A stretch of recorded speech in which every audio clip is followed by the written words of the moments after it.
네, 한 주간 동안 평안하셨습니까? 네, 우리 동네는 또 눈이 너무 많이 오는데요. 오고 가는 길 조심하시기 바랍니다. 우리가 사순절 기간 예수님의 행적을 따라서라는 말씀을 가지고 함께 보고 있습니다. 저번 주에 그 첫 번째 여정으로 예수님께서 세례를 받으시는 장면과 예수님의 족보에 대해서 우리는 살펴보았습니다. 저번 주에 우리가 기억해야 되는 것은 예수님의 세례와 족보는 우리에게 큰 의미를 두 가지를 주는데, 그 첫 번째가 우리가 세례를 받음으로 성부, 성자, 성령 하나님께서 우리와 함께 하심으로 인해 우리가 거듭나고 새 사람이 된다라는 것이었고, 두 번째로 세례를 받은 우리가 하나님의 자녀, 예수님의 족보에 우리의 이름이 새겨진다라는 것을 우리는 알게 되었습니다. 그리고 오늘로서 두 번째로 예수님의 행적을 따라서 두 번째는요, 예수님께서 세례를 받으시고 난 이후에 광야로 가셨다라는 겁니다. 근데 이 광야는 어떻게 가게 되셨냐라고 하면 오늘 성경 본문에 보면 성령에 이끌리셔서 광야로 가셨어요. 근데 광야를 가는 동안 어떤 일이 벌어지냐면 40일 동안 근심하시고 그 40일 동안에 어떤 일이 벌어지냐면 마귀에게 시험을 받는 사건이 바로 오늘 우리가 읽은 두 번째 예수님의 행적이라고 할 수 있습니다. 여기서 우리가 기억해야 하는 것은 내가 예수 그리스도를 믿음으로 말미암아 다음 단계가 무엇입니까? 라고 물을 수 있잖아요. 그죠? 내가 세례를 받았어요. 예수님의 족보에 내 이름이 올라갔어요. 그럼 이제 나는 어떤 삶을 살게 되나요? 라고 한다면 슬프게도 행복보다는 뭐가 찾아온다? 시험이 찾아온다라는 거야. 그러면 왜 굳이 예수님을 믿어요? 라고 이렇게 얘기할 수가 있죠. 우리가 예수님을 믿음으로 말미암아 우리의 삶에요, 새로운 것들이 자꾸 생겨나요. 그 나를 어렵게 하는 일들이 많아지는 일들이 벌어지죠. 왜냐하면 그전에는 사람들이 내가 막 살아도 괜찮게 봤어요. 내가 그랬는데 이제 예수님을 믿음으로써 내가 하지 말아야 될 것들이 너무 많아지는 거죠. 예수님 앞에 더 좋은 모습을 보여줘야 되는데 그것을 못하게 하는 존재들이 있어요. 이것이 무엇이냐면 바로 마귀라고 하는 오늘 성경에 등장하는 존재죠. 특별히 또 우리가 예수님이 받으신 이 세 가지의 시험의 정체는요, 마귀가 가지고 있는 이 땅의 권세이기도 해요. 오늘도 보이잖아요. 내가 이 권세를 너에게 다 주겠다라고 하면서 내가 이 권세를 뭐 한 사람이라고 표현해요? 마귀가 받았다라고 표현을 하죠. 이건 누구한테 받은 겁니까? 자기가 하나님께로 받았다라고 표현을 하는 겁니다. 그러니까 이 세 가지는 마귀의 권세가 가지고 있는 힘이에요. 힘. 근데 우리가 어디에 살아가요? 그 마귀가 가지고 있는 권세 아래서 우리가 살아가게 되어 있다는 것을 분명히 밝히고 출발할 수 있습니다. 그러니까 왜 그럴까요? 우리가 예수님을 믿고 성령의 인도하심을 받아 살아가는 것을 가장 싫어하는 존재가 바로 마귀이기 때문입니다. 이 시험은요, 우리로 하여금 계속 와요. 왜냐하면 마귀들은 우리로 하여금 예수님과 하나님과 가까워지게 하는 것을 원치 않기 때문이죠. 근데 우리가 이 시험을 통해서 또한 성경이 우리에게 말씀해주고 싶은 것은 무엇이냐면, 이전에는 마귀가 가지고 있는 권세로 인해서 시험을 사람들한테 주면 사람들이 그 시험에 다 넘어갔어요. 시험에 다 넘어갔는데 이제는 예수님께서 그 시험을 통과할 수 있다는 것을 몸소 뭐 해주신 겁니까? 보여주시는 장면이라고 할 수 있습니다.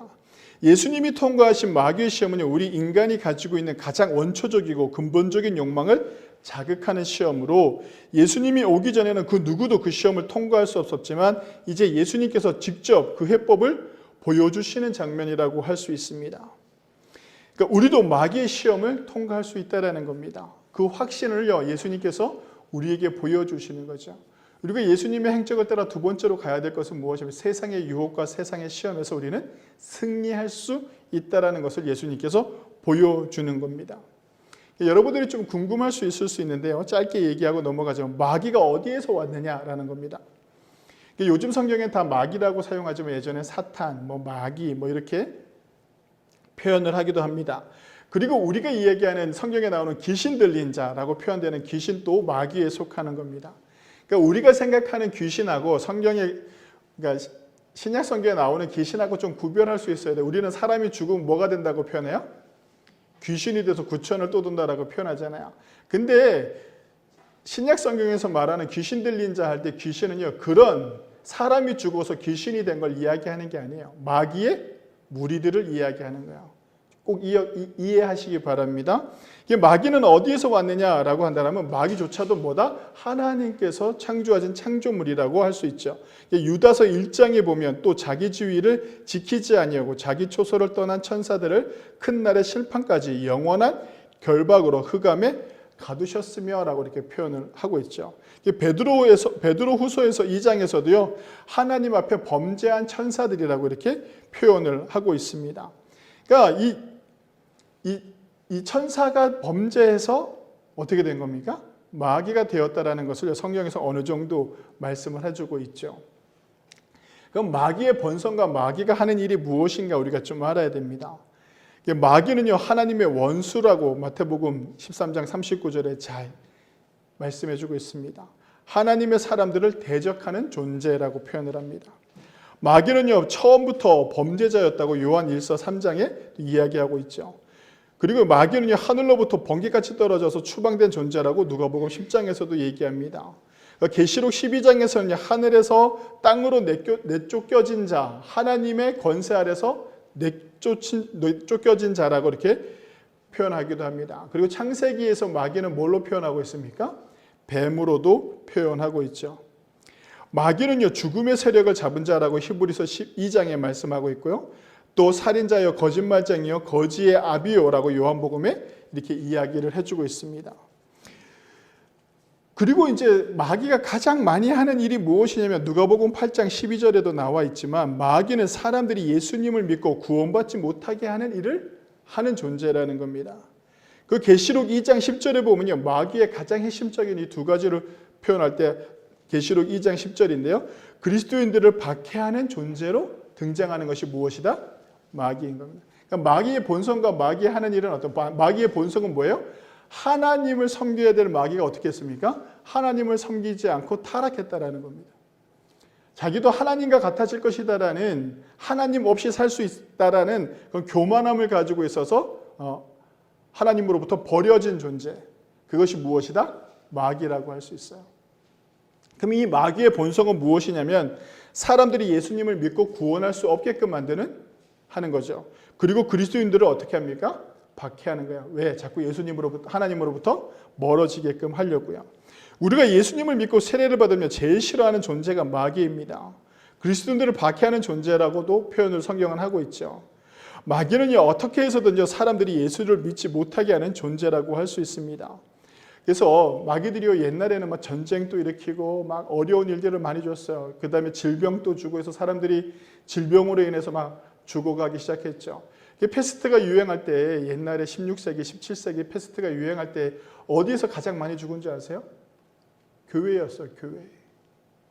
왜냐하면 교회에 가가지고 기도하면 살 수 있다라고 해가지고 사람들이 막 모였으니까 이게 공기로 전염이 되는데 전염병인데 어떻게 돼요?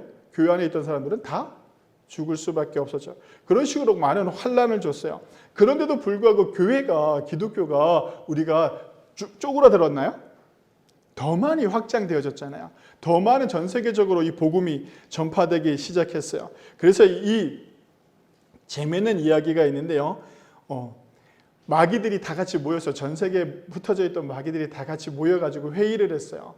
우리가 수백 년 동안 예수를 못 믿게 하고 하나님을 못 믿게 하려고 온갖 방법을 다 썼는데 전쟁도 일으키고 병도 주고 환난도 주고 이 고통을 많이 줬는데 사람들이 점점 더 많은 사람들이 예수를 믿기 시작한다. 이거 어떻게 해야 되느냐라는 회의를 했다라고 합니다.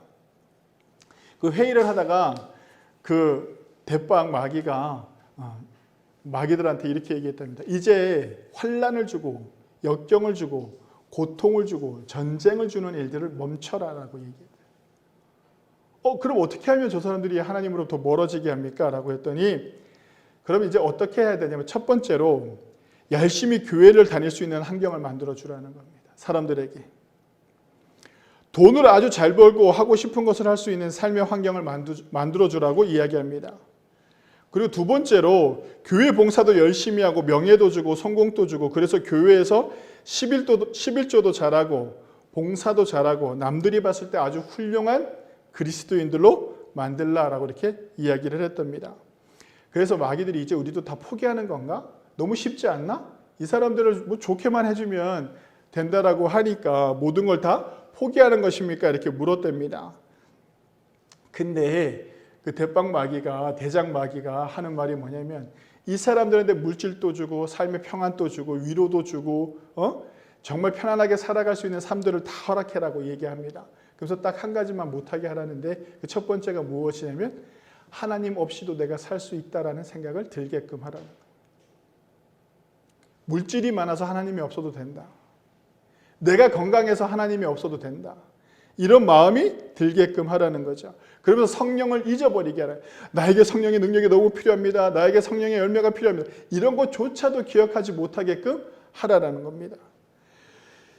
마귀들이 주는 세상의 풍요를, 마귀들이 주는 세상의 문화를, 마귀들이 세상에서 주는 즐거움들로 인해서 예수님을 잊어버리게 하라는 거예요. 그래서 어떻게 하면 예수님의 이름으로 기도하는 것조차도 까먹게 하라는 것이죠. 그러니까 마귀들이 이제는 어떤 방법을 쓰냐면 세상의 좋은 곳으로 우리를 유혹하는 거예요. 세상의 좋은 곳으로 우리를 유혹해서 어떻게 합니까? 하나님으로부터 멀어지게 하는 것이죠. 그들이 하나님 없이도 살아갈 수 있다는 자신감을 어느 순간서부터 심어주라는 겁니다. 그리고 마지막으로 부탁 하나 하는데 그들이 그렇게 정말 잘 살아서 죽게끔 하라는 거예요. 행복하고 잘 살아서 죽게끔 해서 어떻게 하냐면 거듭나지 못하게 하라는 거예요. 자기가 무엇을 잘못하고 있는지 모르게, 자기가 지금 하나님과 멀어지고 있다는 것을요 깨닫지 못하게 해서 거듭나지 못하게 하라고 이렇게 가르쳤다고 합니다. 마귀의 습성이 이 습성이 어디에와 똑같아요? 창세기잖아요. 창세기에 하나님께서 선악과를 만들어 선악과가 하와가 보기 어땠습니까? 모금직도 하고 보암직도 하고 탐스럽기도 하고 나를 지혜롭게 할 만큼 아름다운 것으로 봤단 말이죠. 근데 그게 그렇게 눈에 들어오지 않았는데 어느 순간 내 눈에 자꾸 들어오다 보니까 누가 그 틈을 타고 들어와요? 뱀이, 마귀가 타고 들어오잖아요. 타고 들어와서 어떻게 합니까? 그것을 먹게끔 해요. 하나님이 없는 것처럼 만들어버리고 하나님과 같아질 수 있다라고 표현을 하잖아요. 마귀가 지금 우리 세상에서도 마찬가지예요. 많은 학문이 발달함으로써 점점 부정당하는 건 뭡니까? 하나님이에요. 과학이 발달함으로써 점점 부정당하는 게 무엇입니까? 하나님이에요. 이렇게 마귀는요 점점점 세상으로부터 하여금 무엇을 자꾸 인지하게끔 하냐면 하나님이 없는 것처럼 살게끔 하는 것이 마귀의 일이라고 할 수가 있습니다. 성도 여러분, 우리는요 믿음으로 시험을 받게 되어 있습니다. 우리가요 예수님을 믿는 그 순간서부터 사람들이 우리를 뭐 어떻게 표현하면 왜 미련하게 살아? 그렇게 안 살아도 돈 잘 벌 수 있고 그렇게 안 살아도 평안히 살 수 있고 그렇게 안 살아도 잘 살 수 있는데 왜 굳이 예수를 믿어서 그렇게 어렵게 살아? 라고 하는 것서부터 우리는 시험에 들게 되어 있습니다. 어떤 사람들이 예수님의 광야 시험을 금식에 초점을 맞춰요. 그래서 우리가 자꾸 사순절이나 고난 주간이 되면 고난에 동참한다라고 이야기하면서 자꾸 금식을 하는데 저는 이거 반대해요. 왜 반대하느냐면 금식이 중요하지 않아요. 40일 금식하면 시험을 이기는 게 아니라고요. 내가 금식을 하루 한다고 해가지고 그걸 내가 시험을 이기는 상태가 되는 것이 아니다라는 거예요. 예수님께서 40일 동안 금식한 것이 중요한 게 아니라 예수님께서 40일 동안 광야에 있으시면서 어떻게 시험을 이겨내셨느냐가 중요하다라는 것이죠. 사단이 예수님께 첫 번째로 주었던 시험은 온갖 종류의 육체적인 욕망들을 포함하는 육신의 정욕과 관련된 시험이었습니다. 그러니까 의식주에 관한 거잖아요. 그죠? 먹고 사는 문제. 예수님이 40일 동안 금식하니까 배가 줄였어요. 배가 줄인지라라고 표현하잖아요. 그랬더니 사단이 딱 들어와서 얘기해요. 뭘 이야기하냐면 가장 나에게 필요한 것을 뭐 하라고 합니까? 만들려고 한단 말이에요. 그것을 유혹하는 거예요. 그것으로. 우리가 육체적인 욕구가 인간의 삶에 가장 중요한 것이라고 믿게 하여 하나님을 의심케 하는 유혹입니다. 그러니까 우리가 물질에 쉽게 넘어가요. 우리가 물질에 쉽게 넘어간다니까요. 이 물질에 쉽게 넘어가는 유혹을 어떻게 이길 수 있느냐의 문제인 거죠. 성도 여러분, 내가 어떻게 이 믿음을 가지고 물질의 유혹을 이겨낼 수 있습니까? 라는 것을 우리는 알 수 있어야 돼요. 그래서 예수님께서요, 그 마귀에게 신명기 8장 3절을 말씀 인용해서 이렇게 말씀하시죠. 사람이 떡으로만 살 것이 아니요 하나님의 입으로 나오는 모든 말씀으로 살 것이니라 라고 이렇게 표현하죠. 그러니까 먹고 사는 문제가 당장 내 눈에 없다고 할지라도 하나님을 믿고 하나님의 말씀을 따라 살아가면 어떻게 되나? 해결되어진다라는 거야. 그래서 예수님께서 말씀하죠. 먼저 그의 나라와 그의 의를 구하라. 그리하면 너희에게 더하신다. 그러면 그 전에 뭐라고 말씀해요? 무엇을 먹을까? 무엇을 입을까? 무엇을 마실까? 뭐 하지 마라? 염려하지 마라는 거야. 이 염려가 아무것도 아니다라는 것을요. 다시 한번 예수님께서 말씀하고 있는 거죠. 성도 여러분, 우리는요, 물질로 인해 하나님과 멀어지는 일들이 많습니다. 교회를 비난하는 것도요, 물질적인 것으로 교회를 비난합니다. 이제 사람을 비난할 게 없으면요, 눈에 보이지 않는 물질을 가지고 비난해요. 저 사람이 물질을 어떻게 쓴다. 야, 저 사람이 돈을 얼마나 가지고 있는데 교회 헌금도 안 하더라. 저 사람이 돈이 얼마나 사람이 쪼잔하던가. 이런 식으로 사람을 모함하기 시작하죠. 교회도 마찬가지죠. 세상 사람들이 큰 교회를 보면 어때요? 큰 교회가 돈이 많으니까 돈을 가지고 어떻게 합니까? 비난하잖아요. 작은 교회, 우리처럼 작은 교회들은 뭐라고 표현해요? 돈이 없으니까 힘들다고 또 비난하잖아요. 그러니까 모든 세상의 이치가 돈이라는 거예요. 돈. 이 물질에 관련돼서 우리가 먹고 사는 이 물질에 관련돼 오는 시험들을 어떻게 이길 것인가라는 것은 딱 하나예요. 지금 힘들고 고통스럽더라도 예수님이 뭐로 이기셨던 것처럼? 말씀을 의지해서 이기셨던 것처럼. 그 말씀을 따라가면 우리가 어떻게 됩니까? 그 물질적인 것도 해결되어진다는 것을 예수님께서 보여주는 모습입니다. 성도 여러분, 먹고 사는 문제가 나에게 달린 것이 아니라 누구에게 달렸다? 하나님께 달렸다. 이 신앙의 고백이 있으면요, 우리는요, 그 모든 것들을 유혹에서부터 이겨낼 수 있습니다. 그 두 번째 시험은요, 이생의 자랑과 관련된 것입니다. 명예와 성공이라는 절대적인 가치를 부여합니다. 사단이요, 마귀가. 누구에게? 예수님에게. 인간이 살면서요, 우리는 작은 공동체 안에서도 자신의 높은 자리를 원하기도 하죠. 그래서 여기 우리 동네에 이장 선거를 해도요, 후보들이 많이 나와요. 서로 이장하겠다고 선거도 한단 말이죠. 내가 그래서 이장 되면 뭐 받는 게 맞는가 해가지고 제가 알아봤거든요. 그 월급도 뭐 얼마 없어요. 주는 돈도 없고 하는데도 그렇게 명예로운 일을 하겠다라고 이렇게 열심히 일하려고 하는 사람들이 많아요. 그러니까 보세요. 우리 교단 총회도 총회장을 뽑을 때 뭐 선거하고 그래요. 왜 그래요? 그 회장이라는 타이틀 가지고 싶어서 그런 거예요. 그 회장이라는 타이틀을 한번 가지고 싶은 거예요. 그러니까 이게 왜 그러냐면 사람이 명예욕이 있다는 거죠. 성공욕이라는 게 있어요. 특별히 남자들은 나이가 먹으면 더욱더 뭐가 있다? 명예욕이 생긴다라고 이렇게 이야기합니다. 요즘 사람들은 이왕이면 사장 소리 듣는 거 좋아한다라고 합니다. 그래서 요즘 회사에서 명함을 파줄 때요, 낮은 계급으로 영업사원들한테 낮은 계급으로 명함을 파주지 않는데요. 보통 과장, 보통 이사 뭐 이런 식으로 명함을 파준대요. 왜냐하면 밖에 나가서 사람들한테 보여주기 좋으라고. 오늘 예수님께서요 받으신 시험은 바로 그거예요. 세상 권세를 다 보여주고 난 다음에 네가 나에게 무릎만 꿇으면 이 권세를 너에게 주겠다라고 하는 그런 그 마귀의 시험. 물질과도 연관이 되어 있겠죠. 성공과도 연관이 되어 있어요. 그리고 세 번째 시험은요, 능력으로 오는 교만을 주는 시험이라고 할 수 있습니다. 예수님께서 하나님의 아들이라면 뛰어내려보라 라고 마귀가 이야기합니다. 이건 너무나도 초등적인 거잖아요. 초등학생들이 막 약 올릴 때 하는 거예요. 야, 네가 누구 아들이면 해봐. 너 뭐 돈 있어? 그럼 해봐. 이거랑 똑같은 거잖아요. 그죠?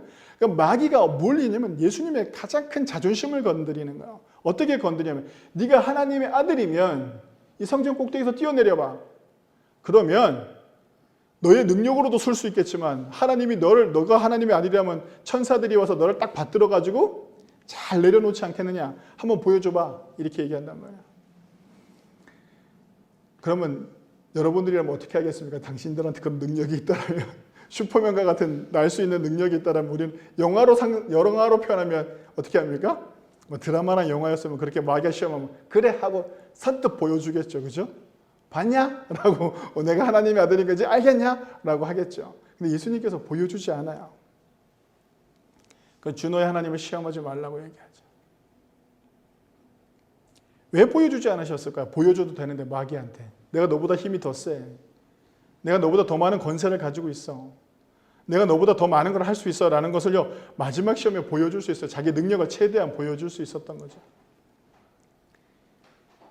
예수님이요 성도 여러분 신약 성경을 잘 읽어보세요. 공간복음을 잘 읽어보면 예수님께서 가지고 있는 능력이 대단하잖아요. 사람을 고치시고, 그렇잖아요. 떡을 만드시고, 정말 무리를 걸으시고 많은 것들을 하신단 말이죠. 근데 예수님께서요, 이 능력을요, 자기 자신의 이익을 위해서 사용한 적이 있나요? 자기 자신의 안위를 위해서 사용한 적이 있나요? 단 한 번도 등장하지 않아요. 만약에 마귀가 오늘 광야에서 예수님한테 뛰어내리라 해서 예수님이 그래 내가 보여줄게 나의 능력을 하고 딱 보여줬다면 예수님이 십자가에 못 박혀 돌아가셨을 수 있을까요? 없을까요? 없어요. 왜냐하면 예수님께서 십자가에 못 박혔을 때 많은 사람들이 예수님에게 비아냥거렸거든. 네가 하나님의 아들이거든. 지금 그 자리에서 뭐 해라? 내려와 보라. 아마 지금 이때 마귀가 했던 이 시험을 예수님께서 능력을 보여줬다면 그때 또한 뭐 어떻게 해야 되는 겁니까? 능력을 보여줬겠죠. 그럼 우리의 죄에 대한 문제들은 해결되어지지 않는 것이에요. 그러니까 예수님께서 자기의 능력을요, 자기가 가지고 있는 많은 것들을 가지고 어떻게 했냐면 오로지 하나님만을 위해서 사용하셨다는 거예요. 사단이 우리를 유혹할 때가 있어요. 여러분들의 물질이 많나요? 여러분들이 뭐 힘이 있나요? 여러분들의 권력이 있나요? 여러분들의 뭔가가 있나요? 그것들을 사단이 유혹을 할 때가 있어요. 그렇게 유혹을 할 때 우리가 그것이 나의 능력이고 나의 달란트일 때 나는 어떻게 사용해야 됩니까? 라고 한다면 하나님을 위해 사용할 수 있어야 돼요. 먼저가. 그 먼저가 내가 하나님을 위하여 헌신할 수 있어야 되는 거죠. 오늘 보여준 예수님의 모습이 바로 그런 모습이라고 할 수 있습니다. 그렇다면 이 세 가지 시험의 정체는 무엇인가라는 겁니다. 아까 제가 서두에도 말씀드렸지만 이 세 가지 시험은 인간사에 가장 필요한 유혹의 문제입니다. 만약 우리가 시간에 갇혀서 사는 인생들이라면 상관이 없지만 예수님께서 상대도 되지 않는 마귀들에게 시험을 받으실 필요도 없는데 이 시험을 받으신 이유는 딱 하나, 뭐다? 우리 그리스도인들로 하여금 마귀로부터 오는 시험을 어떻게 할 수 있다? 이길 수 있다는 것을 보여주는 장면이라고 할 수 있습니다. 우리가 이길 수 있는 힘은 어디에서 옵니까? 라고 묻는다면 우리가 세례를 받았기 때문이에요. 우리가 세례를 받지 않으면요, 마귀가 주는 유혹에 그냥 넘어갈 수밖에 없어요. 근데 세례를 받음으로 인해서 우리 안에 뭐가 거하게 되는 겁니까? 성령님이 우리 안에 거하잖아요. 성부, 성자, 성령 하나님이 우리와 함께 하심으로 인해서 우리가 그 시험을 이길 수가 있습니다. 결국 이 세 가지 시험은요, 우리 인생들하고 매우 밀접한 연관이 되어 있습니다. 즉 우리가요, 마귀를 이기려면 반드시 극복해야 되는 내용입니다. 이 세 가지가. 그 심리학자 중에 유명한 사람이 하나 있는데 모슬로라는 사람이 연구한 인간의 욕구를 5가지로 구별해서 나온 내용이 있어요. 제가 읽어드릴게요. 한번 잘 들어보십시오. 근데 이게 단계야, 단계. 1단계, 2단계, 3단계, 4단계, 5단계로 이루어진 인간의 욕구인데요. 그 첫 번째가 생리적인 욕구예요. 허기를 면하고 생명을 유지하려는 욕구, 가장 기본적인 의식주를 향한 욕구라고 할 수 있어요. 이 생리적인 욕구가 채워지면 그 다음 단계로 사람들은 어떤 욕구를 원하냐면 안전의 욕구를 원합니다. 나에게 오는 위협, 박탈에서 자신을 보호하고 또한 불안으로부터 회피하려고 하는 안전의 욕구가 우리에게 찾아오죠. 그리고 세 번째가 내가 안전하다고 생각하면 그 다음으로 찾아오는 욕구가 무엇이냐면 애정과 소속에 관한 욕구입니다. 가족, 친구, 친척 등 친교를 맺고 또 원하는 집단에 기속되어지고 싶어하는 욕구, 이것을요 애정, 소속의 욕구라고 이렇게 표현해요. 근데 이제 안전하고 나는 애정도 받고 있어. 이제 그 욕구가 채워졌어요. 그러면 어떤 욕구가 우리에게 또 오느냐? 4단계로 존중의 욕구라고 표현을 합니다. 사람들로부터 존중받고 싶은 욕구, 자아 존중, 자존감, 성취, 존경 등에 대한 욕구가 사람들에게 싹트기 시작한답니다. 그리고 이제 이게 뭐야? 세상에서 이룰 거 다 이룬 거잖아요, 그죠? 이제 세상에서 이룰 거 다 이룬 거예요. 마지막으로는 뭐냐면 자아 실현의 욕구예요. 자기를 계속 발전하고자 하는 자신의 잠재력을 최대한 발휘하고자 하는 자기 자신을 알아가는 그런 욕구를 가지게 된다라고 이렇게 표현하고 있습니다. 모슬로의 이 인간의 5가지 단계의 욕구가요, 예수님이 받은 3가지의 시험에 다 속해져 있다는 겁니다. 이 욕구들이 예수님이 받으신 시험 3가지 안에 다 들어있습니다. 성도 여러분, 우리는요, 이런 무수히 많은 욕구라는 이름의 유혹으로부터, 시험으로부터 자유로울 수가 없습니다. 왜? 우리는 인간으로 살아가야 되니까. 마귀는요, 이런 인간의 욕구를 이용해 우리로 하여금 하나님과 멀어지게 하는 존재들입니다. 하지만 우리가 기억해야 하는 것은 예수님께서 그랬듯이 우리도 그 마귀의 유혹을 이길 힘이 있다라는 것입니다.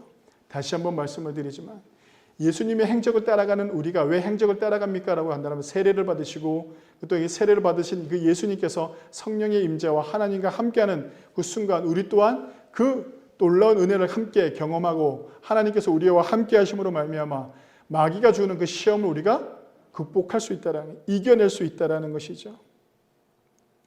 우리가 기억해야 하는 것은 예수님께서 그랬듯이 우리도 마귀의 유혹을 이길 수 있다라는 겁니다. 성도 여러분, 사단이 주는 것은요, 어떤 것이냐면 하나님으로부터 멀어지는 거예요. 질병을 주는 것도 하나님으로부터 멀어지죠. 원망하게끔 한다니까요. 자식이 잘 안 돼요. 자식이 잘 안 되면 그 자식이 잘 안 되는 걸 가지고 원망하게끔 한다니까요. 내 삶이 잘 안 풀리면 원망으로부터 하나님으로부터 멀어지게 하는 거예요. 그럼 내 삶이 잘 되면 어떻게 돼요? 하나님이 없는 것처럼 살아가요. 하나님이 없는 것처럼 살아가죠. 그러면 나는 어떻게 살아야 됩니까? 라고 한다면 답은 딱 하나입니다. 하나님이 나와 함께 하심으로 말미암아 내가 계속 대화를 해야 되는데 누구와 대화해야 됩니까? 하나님과 대화해야 돼요. 그것이 무엇입니까? 기도하는 일이에요. 기도하고 말씀 보는 일이죠.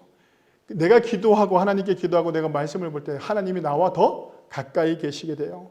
그러므로 해서 내가 온전한 판단을 하고 온전한 시험을 이길 능력이 우리 안에 거하게 되는 것이죠. 성도 여러분, 자아실현의 삶, 인간의 마지막 단계가 자아실현의 삶이라고 한다면 우리는 그리스도인들의 자아실현은 어떤 것입니까? 라고 표현하면 어떻게 해야 될까요? 마지막 우리의 자아실현은 성화되어지는 삶이에요. 그 성화되어지는 삶은 어떤 삶이냐면 하나님으로부터 멀어지는 것이 아니라 하나님께 더 가까이 가는 것이죠. 우리의 자아실현은 정말 우리가 하나님으로부터 가까이 가서 어떤 것을 누릴 수 있냐면 하나님 안에서 평안을 누리고 하나님 안에서 쉼을 누릴 수 있어야 돼요. 하나님 안에서 평안과 쉼을 누리면 어떤 게 두렵지 않아요? 죽음 또한 두렵지 않게 되는 거예요. 그 죽음 또한 두렵지 않게 되면 세상의 모든 것들이 두렵지 않게 되는 거죠.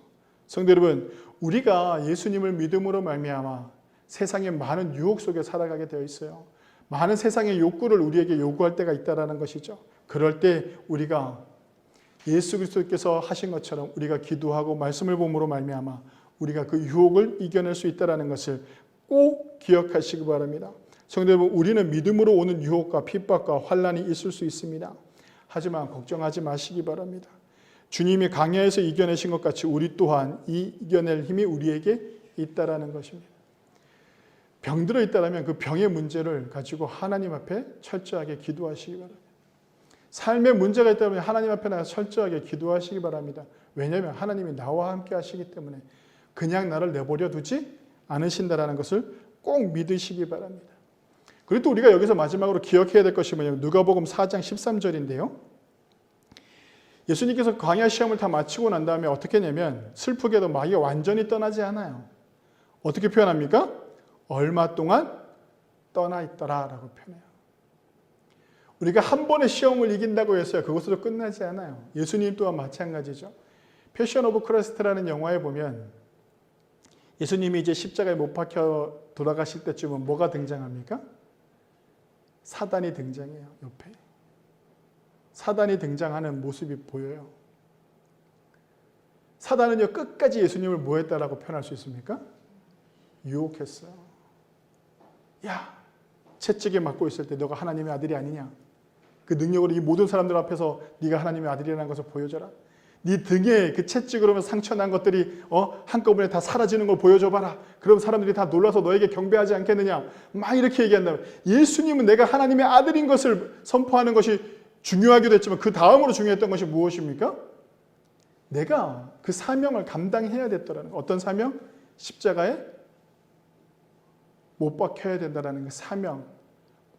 너무나도 고통스러운 일이잖아요.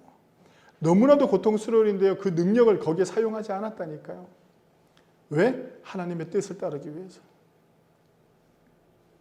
마귀는요 계속해서 유혹했을 거예요. 예수님을. 그리고 마귀가 마지막에 예수님께 했던 것처럼 네가 하나님의 아들이거든. 뛰어내려보라.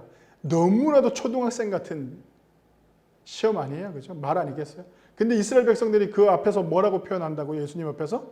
네가 하나님의 아들이거든. 그 십자가에서 뭐 해라? 내려와 봐라. 예수님이 십자가에 못 박히는 그 순간까지 마귀는요, 시험을 놓지 않았어요. 성도 여러분 꼭 기억하시기 바랍니다. 우리가 한순간 세상의 것에 눈을 돌리면 우리는 어떻게 됩니까? 빨려 들어가게 되어 있어요. 빨려 들어가지 않기 위해서 예수님이 그랬던 것처럼 더 철저하게 하나님의 말씀에 의지하고 기도하는 삶을 살아내셔서 예수님의 행적을 따라 예수님이 오늘 마귀가 주는 이 세상의 시험을 이긴 것처럼 우리 또한 이 세상의 시험을 이겨나는 그런 귀한 사순절 기간이 되시길 주님의 이름으로 간절히 축원합니다. 기도하시겠습니다.